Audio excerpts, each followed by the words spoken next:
Soccer Saturday with me, Geordie Pete Redding. 1 week in and the football world is going crazy. Nunes and Haaland look at business and London's set for a battle royale. Chelsea and Spurs this weekend, looking forward to that. Meanwhile, Man United are confident of signing Dave Bigglesworth from the Dog and Duck as their hunt for a midfielder goes on. Welcome to Hollywood Balls.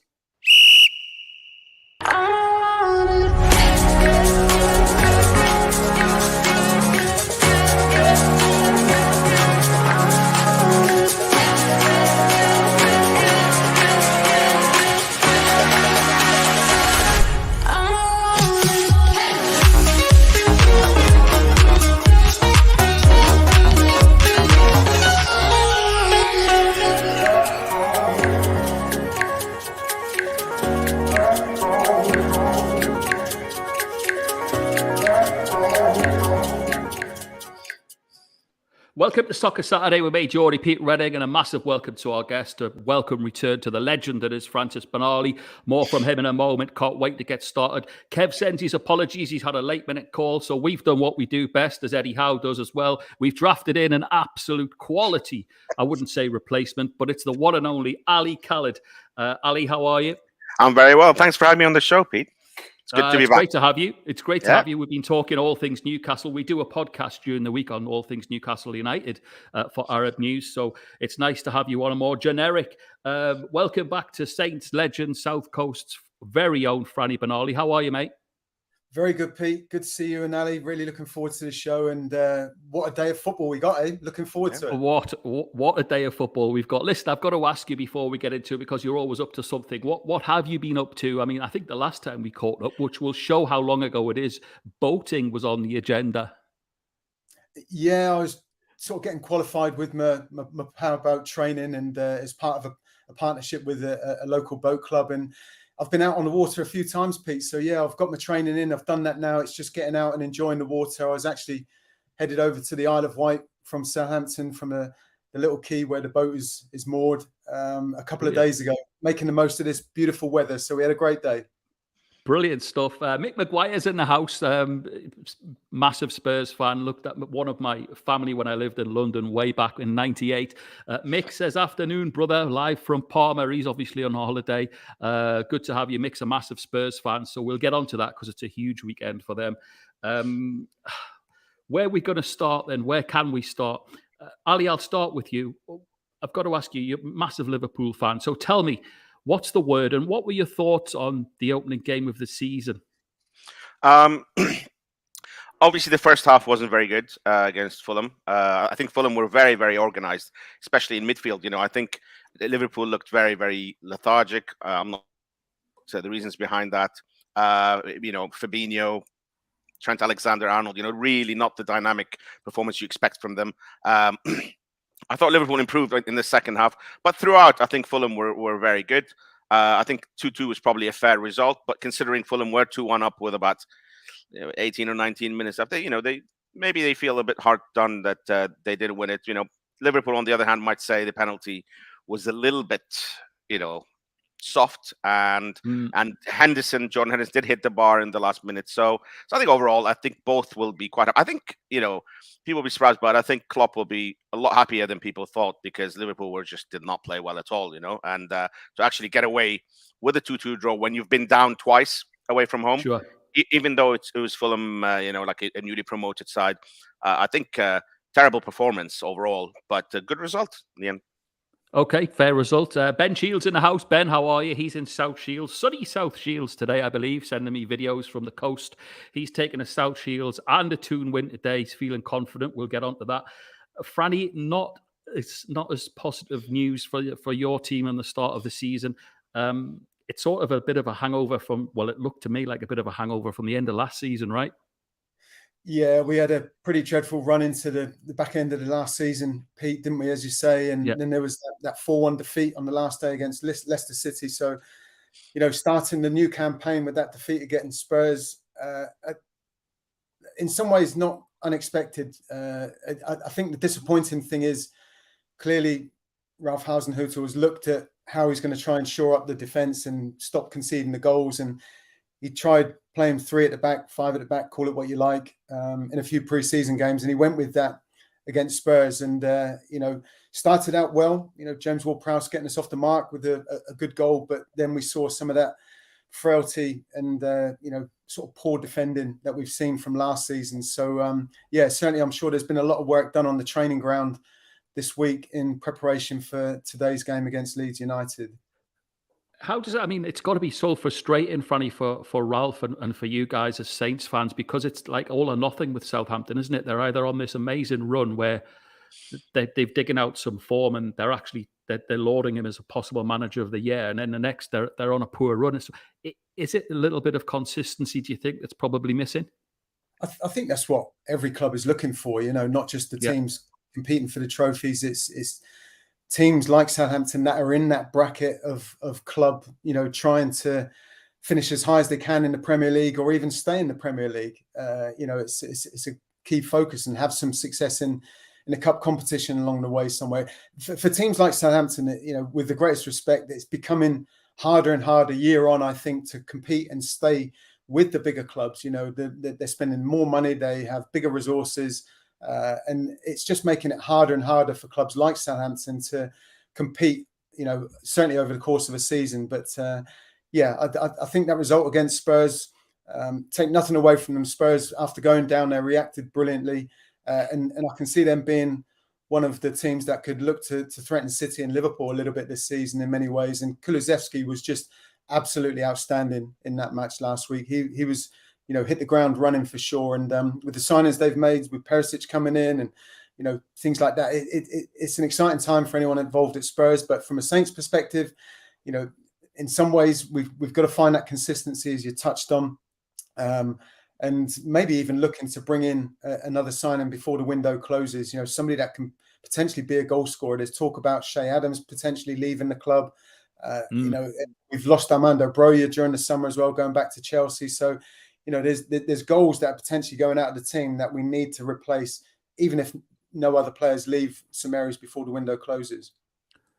Absolutely. And as you say, it's difficult for all teams because, I mean, you look at it in Newcastle and thinking, they've got a boatload of money to spend, which they haven't, which we'll get onto later. But all the other top teams, they're all, they're all strengthening as well. And that, what happens to the guys that are around that mid-table also. So very, very good points.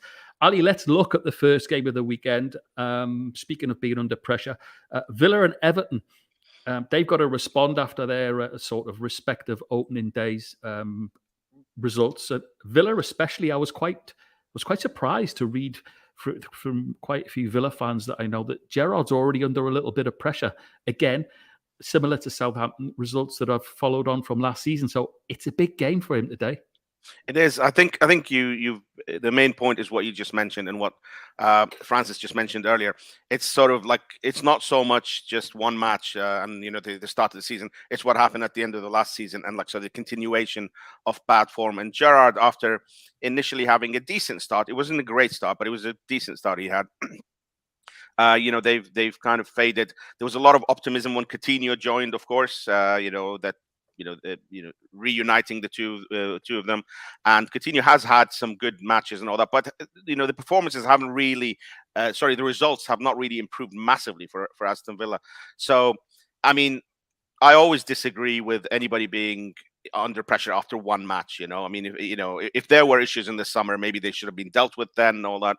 I think it's just within the Premier League, especially now with they're all the Twitter plays and all that. Fans sort of, find it hard to process even one defeat or even one bad result, So instantly, like what any club. I mean, you should see Liverpool fans, it's like the end of the world that they drew 2-2 against Fulham. So these things happen, and it's really, really unfortunate for the managers. I genuinely feel sorry for them, but it's a combination of bad performances at the end of last season, and you wait for the new season, the opening day of the season, and then if you lose, all that optimism just disappears. So I think it will be a tough match. I think Everton probably, considering they play Chelsea, a little bit less under pressure. But still, I think Everton did not have a good preseason either. There was a lot of negativity around the place as well. So I think equally, both these managers, you wouldn't have thought, but There you go. Gerrard and Lampard under pressure. Just to continue with that, Ali, because you know Liverpool, you know them inside out, and I wanted to just explore a little bit more on your thoughts. That Coutinho and Gerrard thing, surely he's got to get a little bit more out of him for Villa's benefit. Because I mean, he played with him for about 4 years, didn't he? So he'll know that if he can get Coutinho firing, that Villa should be more than all right. Yeah, I mean, absolutely, you know, when he first joined, he had a couple of good performances, even on the last day of the season when they went 2-0 up against Man City. You know, although, you know, Gerrard decided to, you know, sort of declare, if you want, you know, by taking off Coutinho, and you know, we know what happens. They came out. I'm not sure that was the right decision, but like I said, you know, I think Coutinho himself has done well and did well enough to get to the permanent move, but. You know, after the initial period, the Villa's results have not really massively improved. Okay. And you know, considering the expectations on Gerrard, which I think again from the beginning, maybe there was a lot more expectations on him than what he has achieved deserves. You know. Villa fans would echo that, Ali. I've got to say hi to James Gray. He says Coutinho could only play in red. Obviously, a massive Reds fan as well. Franny, something else that surprised me this week was Wolves letting Connor Cody go. Obviously, they're saying he's a Merseyside boy, but I watched the Wolves manager's presser yesterday, and he was bristling about that. He was like, "Look, what you're going to do? He's gone. I don't really want to focus on it."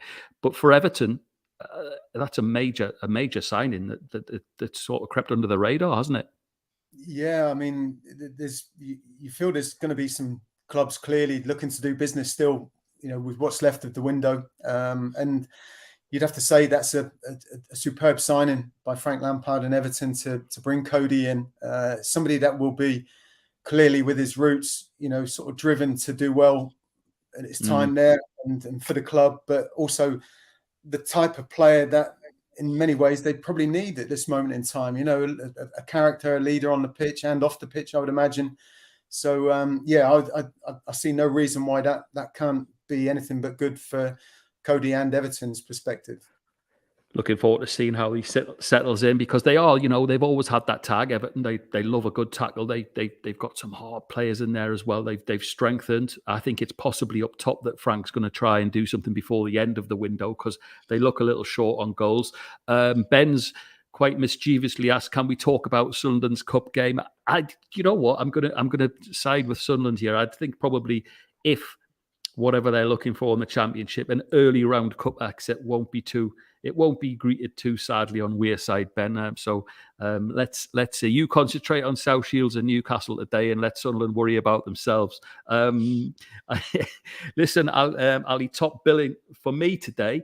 They're talking about the two British managers locking horns in Gerrard and Lampard, rightly so, but possibly the two, one on everyone's lips at the moment, are Potter and Eddie Howe, aren't they? So it's a fascinating game in store, Brighton, today, and I'm going to bring up what you said midweek, and I hope you still feel the same. When we finished our midweek Newcastle podcast, you fancied Newcastle down at Brighton. I did, and I still do. Initially, I was thinking it's going to be, my prediction was going to be a draw. But the more I thought about it, I think Newcastle will surprise people. Brighton were excellent against Manchester United, as everyone saw. And like I said, not only were they excellent to take a 2-0 lead, I think what was really, really impressive was that when they conceded in the second half at Old Trafford, there was no, you'd expect a massive shift in momentum. They played the game out pretty well. And, United, even when they're not really firing, if they're 2-0 down, they get one goal down. A lot of the times they still manage to get, save the match, or like the fans. You're waiting for that comeback, aren't you? Now, you always, I think we've been just like, over the years we expect that. But that was as impressive as the first half. Very impressive from Brighton. But I think Newcastle look excellent. I think also, if you look back last season, there were times when Brighton's away form was a lot better than their home form. Now, I'm not suggesting this is going to be the case again this season. We don't know. I mean, it might be completely irrelevant. But I just have a sneaky feeling for Newcastle. I thought they played very, very well. They're like, the confidence is just soaring, and they had a very good preseason. Callum Wilson's back. and scoring as well. And I think Bruno and Joe Linton in the middle look the business again. And as we mentioned, as we spoke earlier, that's without even Sven Botman returning, starting for the team. And if he can't make the team, then they must be doing something right. And I think as excellent as Brighton are, I just have a sneaky feeling Newcastle will win 2-1. I'll be giving your Ali Khaled Twitter handle out to all of Northeast for after the match if that doesn't come home. Franny, it's been chalk and cheese since we last saw you. For you, it must be watching Newcastle. It's literally a completely changed squad, isn't it? It's a remarkable story that everyone has heard about it, but it's great to see you. But that team that lost 14, didn't win for 14 games, never been done before, and they look like a completely different setup, don't they, under Eddie Howe?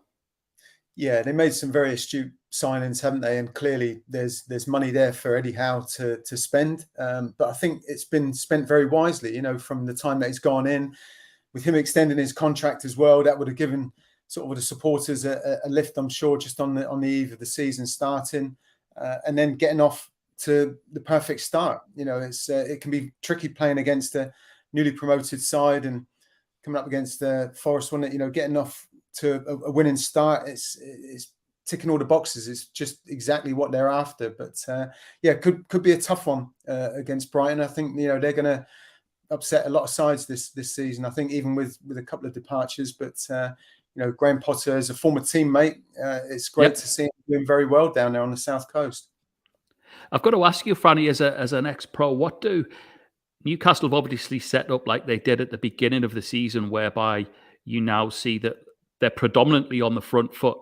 So when you go to a place like Brighton and you can't do that, it's got to be frustrating for a manager. They must have sort of two ideals, haven't they? Because they've got to go and see how Brighton start. If Brighton fly off the front foot, Newcastle can't do the same. So how difficult is it for a player when you're going to certain teams that play a certain style to adapt? I think clearly, managers want to enforce their own game plan on the opposition, and there's certainly an element of knowing what the opposition are going to do and how to counteract that a little bit, but not being too concerned about what the opposition are doing and focusing more on what you want to do as a team. As players and as managers, regardless of what formation and tactics we're going to be employed with a game plan, quite often, I know everything is sort of like passing the ball now, but back in my day, if you're away from home against a side that certainly you knew were going to be putting you under some pressure, you would just say, try and quieten the crowd down for the first 10, 15, 20 minutes if you can. And certainly for the first 5 minutes or so, don't look to be inviting pressure. Just play down the channels a little bit, play a little bit more direct up to the forward players, and settle into the game like that. Get a Benali tackle in the first 2 minutes. Well, that was when you could tackle a little bit, Pete, wasn't it? Brilliant. Listen, Ali, we could probably dedicate a whole show to Man United at the moment, but we're not going to. Brentford's are turning into a massive game the more I look at it, because I looking at Thomas Frank, I think he's a wily character, at Brentford, and deep down, not many Man United fans will level with me. They might. I can't see Man United fancying this one. No, I don't see why they would fancy it. I watched Brentford last week, and they were very, very impressive. And as they were last season. And I think obviously they went last season. They had periods when the results were a bit up and down, but that's to be expected. I think the general thing was that overall they never looked out of their depth. They were like a match for everyone, and I think they will be today. This cannot possibly have been a good, as you say, something that Man United would look forward to. Having said that, as poor as United were last week, I think it will be, probably United, especially United, to be a little bit better than they were last week. Partly because they couldn't get really any worse, but also I think an extra week for Ten Hag, who is a good coach, to work with the team. I mean, this is, it was his first game, maybe a little bit pressure playing at Old Trafford. I think the United will improve this week, but they clearly have a lot of issues to deal with, and one of them is that they don't seem to have like a very sort of clear transfer policy. They are looking for players. But it's like 1 minute it's Rabiot, 1 minute it's De Jong's been going all summer and all that, and they're not getting anything over the line. And the longer it goes, the worse it is for Ten Hag. He would want these players in, to train with them and get them into the team. I looked at Ten Hag last week on the touchline. He just looked completely shell shocked. He couldn't hide his feelings. You could see that he was raging. Franny, what do you?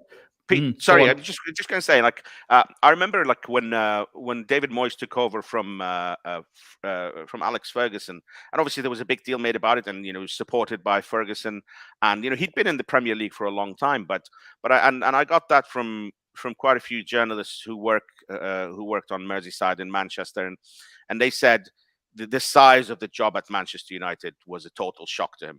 It really it was he'd been used to Everton, a big club, established club in the Premier League, and he went to Manchester United. It was a completely different level, and I would imagine even Ten Hag, would have felt that same thing, you're going from doing press conferences when there's maybe 15, 20 people to going in, and there's people from all over the world asking about their own players and all that. And so I'm not surprised, you noticed that about him. I think everyone who goes into that Manchester United job gets hit by how big it is. It was funny, Franny. We had a one-on-one with Carlton Palmer in the summer on our Hollywood Bowl summer special. Brilliant. Basically, I listened. Carlton did all the talking. He said to me that basically he felt sorry for Moisey because he literally took over a team that Fergie knew he was done with, and he was never going to get anything more out of, and that Moyes has proved his worth at West Ham. So interesting to see what West Ham do now as well. They kick on after last season. They look great. But I wanted to ask you, Franny, about what do you make of Thomas Franks? It's someone I admire. I admired him last season.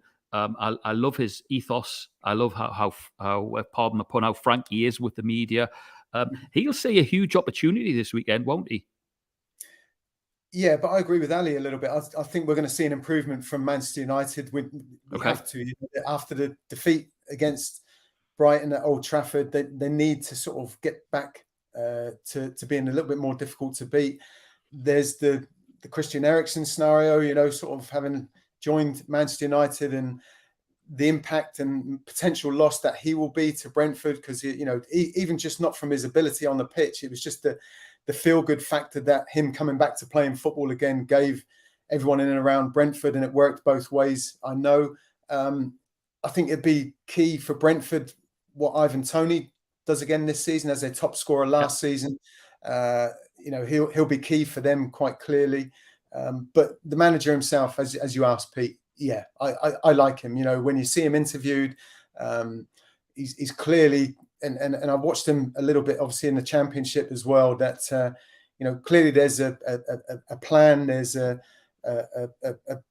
almost like a blueprint a little bit through the club, isn't there? A bit of that DNA and things like that people talk about, the philosophies, and that's very much driven by him. So yeah, he's a manager that impresses me. Can adapt and change things in mid game as well. It's whether he's got the squad to kick on again to the next level, and will be fascinating to watch this season, that's for sure. But I think they'll do well again. Speaking of kicking on, got to say hi to South Shields' very own Glenn Stidolf, Executive Director of South Shields, who's tuned in. Glenn, how are you? We hope you're well. We hope Kevin Phillips and his squad have been a busy week for Shields signing in the transfer market. They go again after narrowly missing out last season. Glenn won't thank me for reminding him.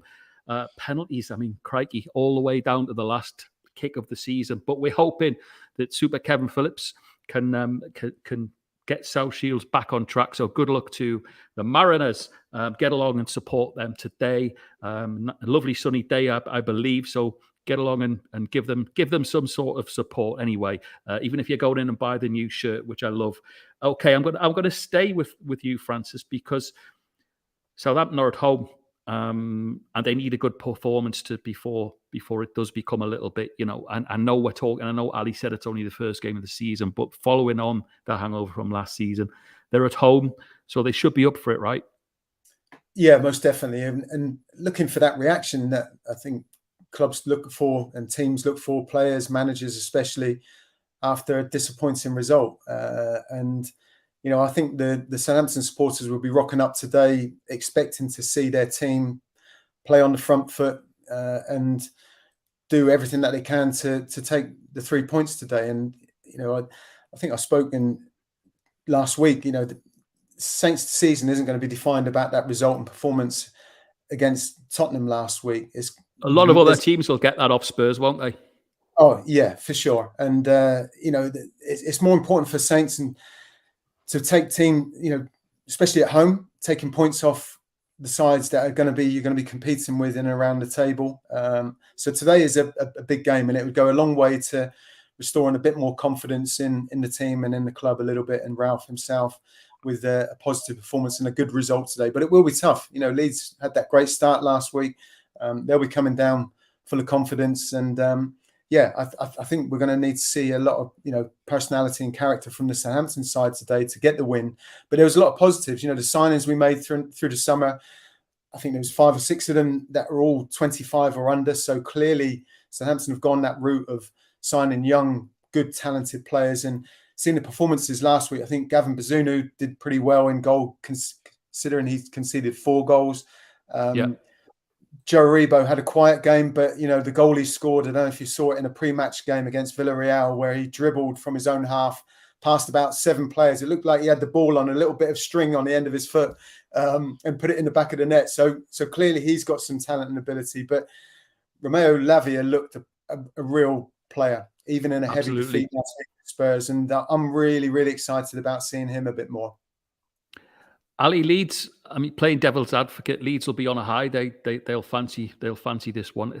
They've been active in the market, but something that struck me about Leeds, and then something that with your international football knowledge, that the spotlight, it hasn't not been on Leeds, but it's certainly reduced a little since Bielsa is not a part of Leeds United. There seemed to be a Leeds Bielsa story every weekend. Does this allow Jesse March to just go about his business, do you think, a little quietly? Yeah, I was a big fan of Bielsa, but there did seem to be a little bit of, I don't know, for some reason there was parts of the media that seemed to be I wouldn't say out to get him, but people were like saying his ideals and how stubborn he was and all that. Like, people focused on that, and almost some of them were waiting for them to stumble to say, see, it's not just all about ideology, about being stubborn and all that. So there was all that. I think when Marsh came in, to be fair, he got it as well, because it seems to be anytime someone from the US joins, all the old jokes come out about the way they do their interviews, and they mentioned Ted Lasso and all that, which is really unfortunate. But he did keep them up, playing it. He steadied the ship. By the time Bielsa left, as much as he was loved, I know a lot of Leeds fans were saying this is just not working. The 6-0 defeat at Anfield was particularly bad. And obviously they had suffered many other heavy losses. So you got to give Jesse March credit. But you are right. I feel like over the summer, they've done some good business. They don't have the spotlight on them as much, and they're not as much under pressure. Obviously, getting a good result on the first day helps, but certainly Southampton have a lot more pressure on them. But I would say one thing as well is that Southampton, with again, not taking anything away from Leeds and all that, this is not a bad match to get back on track. I remember last season, for example, Arsenal lost to Brentford on the opening day of the season, and their next 2 matches were City and Chelsea, and you're already up against it. You've lost 1 match, and you know that almost nothing is, you'd be lucky to get anything out of the next 2 matches, and they lost them. Obviously different scenario, but at least after a poor result for Southampton, this is a game that they can look at, and like Francis said, this is something against a team that you would expect to be in and around the same positions. It's not a bad match for Southampton to try and get back on track. I fancy Saints today, so hopefully, fingers crossed for all of our friends down on the south coast. Francis, another top pick on the coupon today is Forest against West Ham, added spice of Jesse Lingard. Forest really did look like they just met for the first time at St James's Park, didn't they? Yeah, and there's been a huge influx of players, hasn't there? And I think there's clearly, even with the pre-season, it takes time to gel, and we saw that a little bit in the match. I was covering the Spurs Saints game for a radio station, and watching the game, even with a handful of new players coming into a side, it's just those little situations where, one player's maybe not so sure about what the other player's going to do or where their positioning is or communication, things like that. Just often the little fine things that can make such a big difference. So, when there's been such a big influx of players coming in and all those changes that we've seen at Forest, it's a big year for them, clearly, as a side that have been out of the Premier League for so long, a big side as well, a club that I actually had 3 months on loan playing for during my time at Saints. Saints were my only club other than Forest for a short loan spell. And, the fan base there are so passionate. They're a big club historically. So it's great to see them back in the Premier League. But yeah, they're going to take some time to gel and get used to one another and really sort of put into place the manager's, game plan. They're going to have a 12th man today, big time. Forest, because I've been to Forest a couple of times, and again, listening to it's not often you can hear the away fans at St James's Park because they are in row double Z, sadly for them. But Forest fans, they made an awful din last week, even when they were 2 down, and I know how passionate they are. So exciting times for Forest. West Ham have spent heavily, and I know that losing to City was expected. It is for many sides, but it was really, really easy for City, Ali, wasn't it? It was. I mean, those first 5 minutes was a good glimpse into what West Ham are capable of. They really started on really with a very high press. Putting Man City under pressure. They look good. They had a couple of chances as well. The header from Antonio, but you knew even at that point, even had City gone down, but it's just, it takes City, they'll just slowly get into the game. And once they get the ball, it's just demoralizing for our position. They just keep the ball, you get it back, and you just do a couple passes, they get it back, and they just wear you down. And I think, West Ham, as you say, it's hard to judge them against this team, really, but they weren't, they were never in it, really. At 1-0, you didn't really think, you were expecting City to get another goal. I think the 2 goals, obviously the first one was a penalty, but the movement of Haaland for both goals was sensational. From the second the ball was passed to him to him tapping it past Areola, it's almost less than a minute, seconds, or it's like a second, like less than 2 seconds. He's so quick. And the second goal, once he was through again, he's so lucky now that he's playing in a team that is so good at doing that. Those through balls. It's going to be a dream for him playing with Kevin De Bruyne, and in that he'll give him those chances. And you saw the way he just latched onto it. The whole defense was taken out, and you just fancied him to score. I think we're going to see a lot more of that this season. What I find amazing, Franny, is that before Haaland had settled in, it was like, oh, Pep's Raheem Sterling's going, and you look at it and you just go, okay, Raheem wants first team football. Pep understands that. It's not how it works at City. So he said, fair enough, off you go. Then you watch Haaland at the weekend, literally making players look like they were running backwards. Absolutely frightening. As Ali says, if he gets that service, he could end up with a boatload, couldn't he? Oh, most definitely, yeah. That Premier League defenders will be looking at that and absolutely dreading the thought of coming up against him. I'm sure, as Ali just touched on, City playing a style that, he'll get the service. I'm sure, we spoke so often in the past, haven't we, when Pep was going without that sort of recognised out and out striker and playing with a false 10 and all the rest of it. It's going to be an intriguing season for sure. I think, Raheem Sterling, I think it'd be good for him to, if he wasn't going to be playing or getting much game time, it'd be a good move for him going to Chelsea. And I think Pep quite clearly, there's players he would want to keep in the squad, but even at the top sides, I think, there's that little turnover, there's that little bit of tweaking that I think is good and healthy for competition in the dressing room. But to see a new face coming through the door can give the existing players that have been there, especially the ones that have been there for some time, a bit of a lift when you're seeing that fresh. And clearly when a Haaland walks through the door, that's a major sign, and it'll be a massive impact for them. But, big year for players like Grealish as well, I think, this season. Didn't particularly settle in, have a great season when he moved, and last year was a little bit hit and miss. So he'll be looking to produce largely this season, and could be a key source of supply for Haaland as well. Franny, do you reckon Big Al's looking over his shoulder at his Premier League record? I think Al's pretty safe, to be honest, but he's going to be a formidable opponent to play against this season. But yeah, I think Al's just right up there, carved in stone. Brilliant stuff. Listen, Ali, I was reading this morning, it's 100 days until the World Cup, something we're going to be involved in with Hollywood Balls, and likewise, so many people around the world looking forward to it. I wanted to ask you, though, the FIFA announcement that's happened in the last couple of days to say that they've changed the opening day. Who does this? Because when I was looking and planning and looking at the World Cup, I thought, surely it's tradition that the host team plays first. But that wasn't going to be the case because it just seemed all a bit of a mess. And now, yesterday, I read that the World Cup's been put back a day. Yeah, so I mean, you've been reading quite a few different reasons for it. Like I think obviously they were going to be the third match of the day. And the reason for that, instead of opening because the first two matches were going to be played during the daytime, they wanted to be part of like the opening ceremony when it's a little bit darker. It's going to be fireworks. It's nighttime under the floodlights. So they played it to plan it for the third match of the day. But now I think there's been a bit of a change of mind that they do want Qatar to be in the first match. So hence this change. Now. I'm sure there are thousands of people around the world who have already planned, certain travel dates and all that.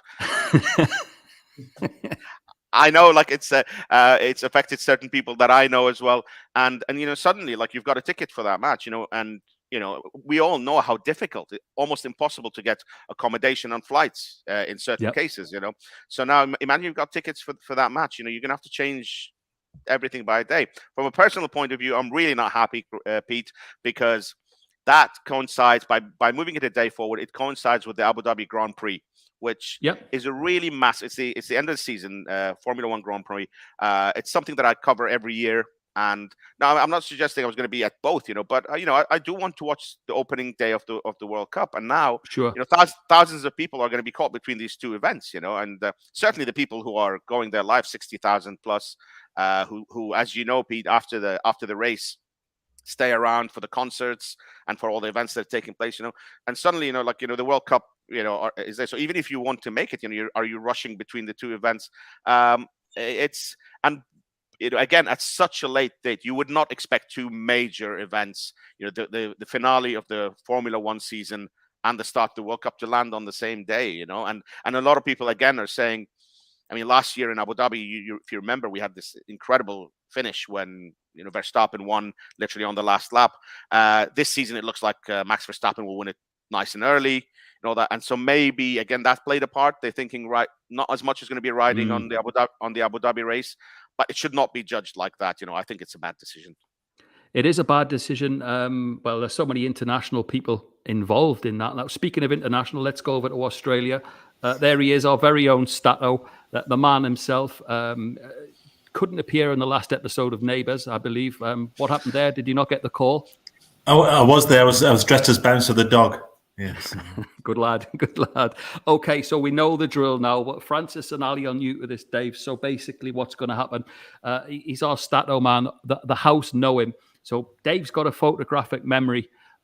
Unfortunately, he can't predict the future, so he can't tell Franny if his beloved Saints are going to get 3 points later this weekend. But what he can do is he can go recall, and we're going to put Ali on the spot. Now, I think it's going to be a bit of a double challenge here because I believe, I don't want to put Ali on the spot or anything, but Ali, I believe that you, not quite photographic, but you've got a heck of a memory as well for certain dates, haven't you? I mean, I'm really interesting to meet you, Dave. Nice to meet you. So, yes, because I'm a bit like that, with the World Cups. I'm very proud of that. I can give you any Champions League winner any year, just name it, and I'll tell you them out of the final and who won it. So I'm really looking forward to testing Dave, and yeah. And I've got. Franny, we're just going to enjoy this. So basically, I literally have no idea. And I've got a slightly different question. I mean, let me know what you want. How the format of the question, Pete, and I think Dave, it's any FA Cup or World Cup winner from what year? So any FA Cup winner since the start, 1872, and then League Cup to the late 60s, league since 1960, Champions League since 1960. Let's stick between FA Cup and World Cup, right? Otherwise, we'll have to go on another hour, and Franny will probably melt down on the South Coast. Ali, let's go with an FA Cup. FA Cup. Okay. Did you say FA Cup from any year? Yeah. Yeah. Right. 1963. 1963 was Manchester United 3, Leicester City 1. And David Hurd got a couple of goals for Man United that day. And also both teams played in their away. Well, no, yeah. They played in different strips because it was black and white TV. They had to play in different strips so people could tell which team was which team, because normally be all right with blue and white and red and white would be fine, but they had to switch strips because it was black and white television. Dave, and if I'm not mistaken, did Dennis Lowe score in that match as well? Yes, he did. That's right. Yeah, and then that year Everton won the league. So yeah. All right, I've got a World Cup question. Here. All right, I'm not going to give you. I'm not going to give you a year, but see if this works. Which World Cup winner earlier in that tournament got absolutely thrashed by the team they beat in the final? Oh, that's a good one.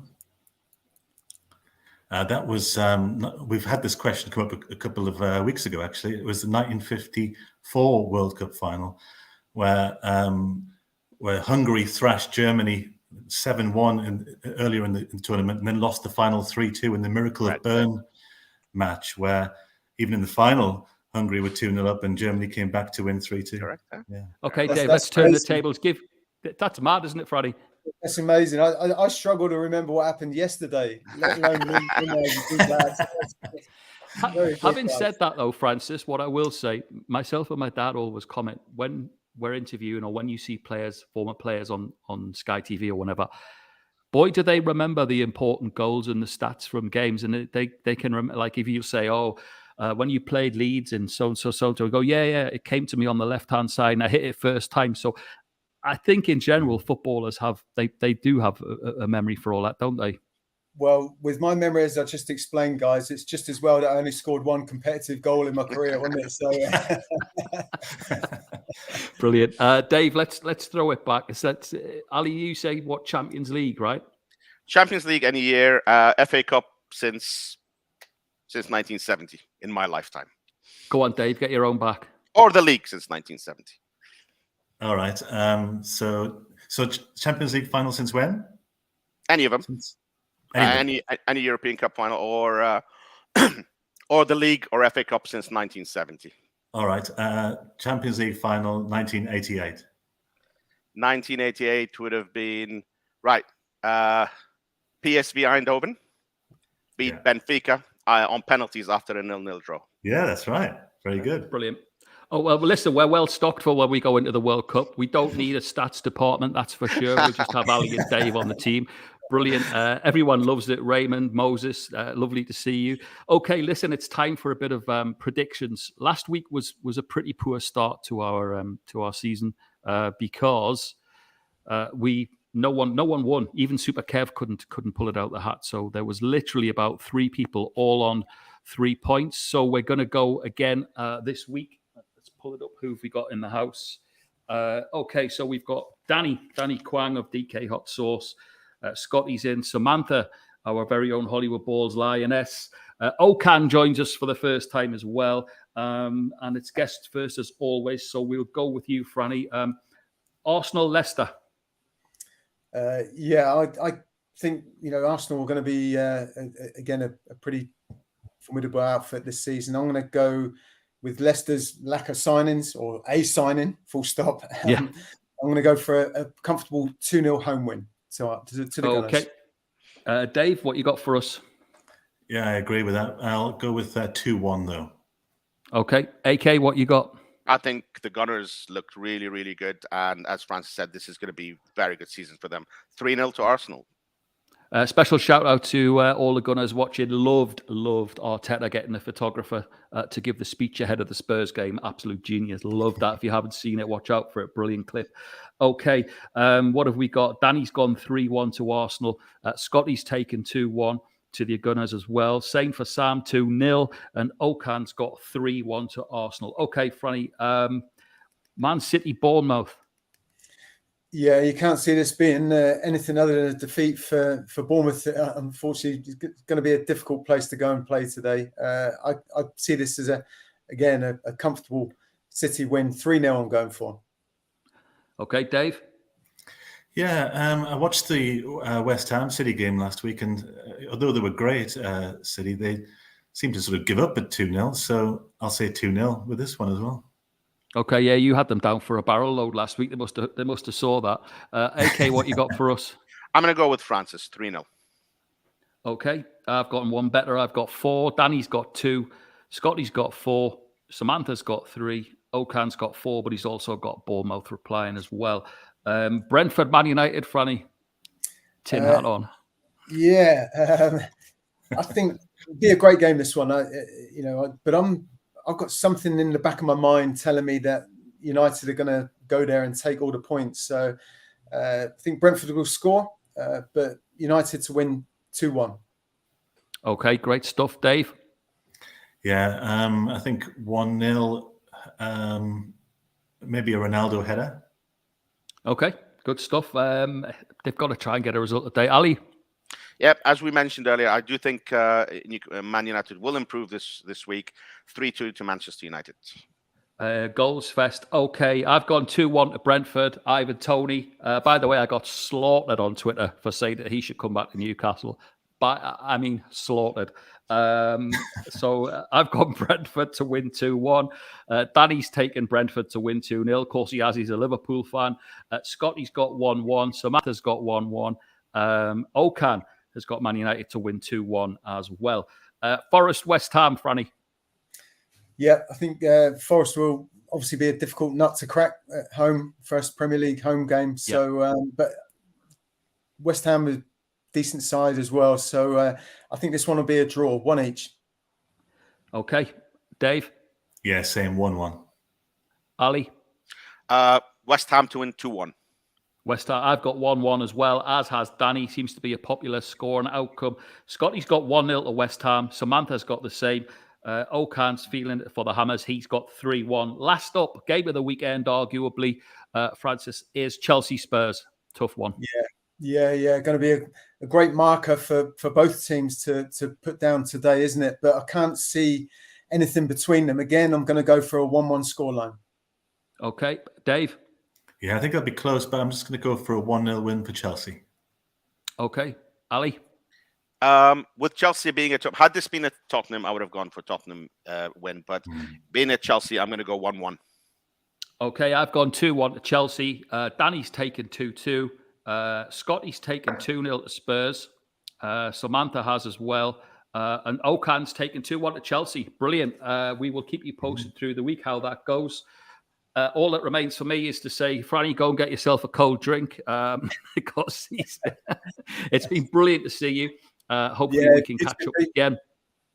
We'll catch up again before the end of the season and hopefully see you during our World Cup broadcast as well. Dave, time for you to go and get a glass of red wine down under, watch your old series of Neighbours. Ali, great to see you. As always, look forward to it. Listen, everyone, thanks for everyone for dropping in and seeing us. Moses, James, Graham, Ben, everyone. We hope you have a great weekend. And whoever your team is, we wish you all the best, as long as it's not Brighton. Really, really grateful for all of the messages as well. We'll see you next Saturday even on Soccer Saturday. From us, it's a massive, massive goodbye. Have a great weekend.